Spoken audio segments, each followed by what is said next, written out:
Comme tu peux le voir, glagla, ça veut dire qu'il fait froid. Quand il fait froid, on a parfois la flemme de s'entraîner, que ce soit en parc de street, en salle de sport, que ce soit même chez toi. Et c'est pour ça que dans cette vidéo, on va parler de comment bien s'entraîner quand il fait froid, qu'est-ce que tu peux adapter et de petites astuces. Alors la première chose qu'il faut savoir, c'est qu'il n'y a aucun danger. Le fait de s'entraîner, même dehors, quand il fait froid, tu vas en parc de street, tu t'entraînes comme il faut. Si tu t'échauffes, si tu fais tout ce qu'il faut, il n'y a aucun problème. C'est pas parce qu'il fait 30 degrés ou qu'il fait moins 5 degrés qu'il y a une différence. Bien sûr, s'il fait très chaud, il faut bien t'hydrater. S'il fait très froid, il faut bien te couvrir et faire attention à l'hypothermie et toutes ces choses. Mais si tu t'entraînes vraiment, il y a peu de risques que tu fasses de l'hypothermie. Tu vas avoir chaud au contraire. Maintenant que les bases sont posées, il y a une première chose, c'est que il faut pas avoir peur de bien se couvrir si tu t'entraînes dehors. Donc si par exemple tu cours ou que tu vas en parc de street, couvre-toi bien. C'est toujours mieux d'être trop couvert au début et ensuite de se découvrir.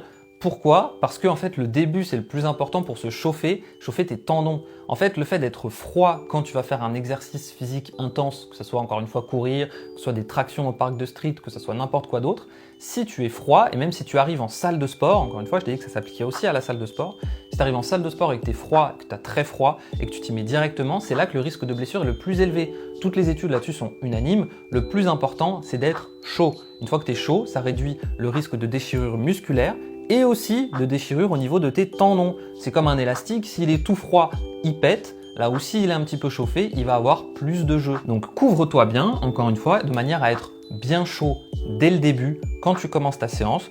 Découvre-toi un petit peu si besoin, si vraiment tu as très chaud, au bout d'un moment, tu peux enlever une couche ou deux petit à petit, mais sois couvert au début. Et ça, donc ça va avec, bien sûr, s'échauffer. Très important aussi, et ça va avec se couvrir.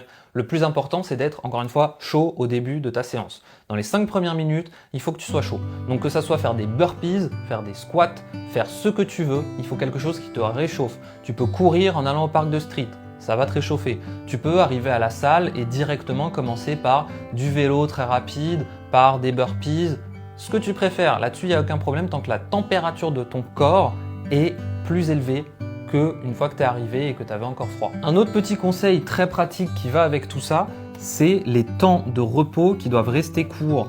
C'est très simple ça, c'est que si tu te reposes simplement 1 minute entre tes séries, eh bien tu vas avoir moins le temps de te refroidir. Donc en salle de sport, si c'est bien chauffé ou si tu fais ça chez toi, ça s'applique moins, même s'il peut faire plus froid et donc il faut le garder en tête. Mais typiquement si c'est dehors que tu t'entraînes ou si à un moment tu fais une petite partie de ton entraînement dehors, eh bien tout simplement tu fais pas de temps de récup de plus d'1 minute 30. Comme ça tu restes bien chaud et même si en réalité tu gardes beaucoup de repos par exemple pour tes séries importantes, de force, d'endurance, etc. Rien t'empêche au bout d'1 minute de repos par exemple pour tes bras sur les tractions de faire des squats. Tu fais 10 squats par exemple entre 2 séries. Ça va te garder chaud et c'est aussi très efficace. Un autre conseil que je vais mettre ici parce que j'ai pas la place, c'est le fait de boire. En fait, quand il fait froid, on a moins la sensation d'être déshydraté et d'avoir donc très soif que quand il fait chaud par exemple. C'est normal, il fait 0 degré, tu transpires pas autant, tu te dis bon j'ai moins besoin de boire. Mais en réalité le froid ça déshydrate aussi, ton corps a toujours besoin de boire. Donc n'oublie pas de beaucoup boire avant, pendant et après ta séance. Et le dernier conseil c'est quand tu es dehors de garder tes gants.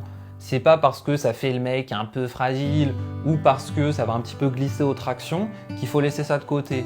C'est pas en fait du tout optimal, au contraire, d'avoir les mains qui sont complètement gelées. Si tu l'as déjà fait, tu sais de quoi je parle. Tu as les mains qui restent accrochées à la barre, qui sont complètement rouges, qui te font très mal. C'est pas la peine. Autant juste travailler un peu plus ton grip, avoir des gants qui glissent un peu plus, mais au moins ne pas souffrir le martyre au bout de la 2e série pendant ta séance de traction en extérieur. Donc maintenant, je t'ai donné plusieurs conseils pour t'entraîner quand il fait froid. Le plus important, c'est que s'entraîner quand il fait froid, c'est très bien. Même dehors, encore une fois, tu peux courir, tu peux faire tout un tas de choses dehors, c'est très bien, ça va te réveiller. Et ça augmente aussi ta motivation, ça va avec ce point-là, parce qu'une fois que tu es dedans, tu n'as pas envie de te refroidir. Du coup, tu continues. Et même si c'est donc 10 minutes de pompe en extérieur, c'est très bien. Ça va te réveiller et augmenter ta motivation et surtout ta résilience. Maintenant, je te remercie de m'avoir suivi. On sort une vidéo tous les dimanches sur cette chaîne et bonne journée à toi.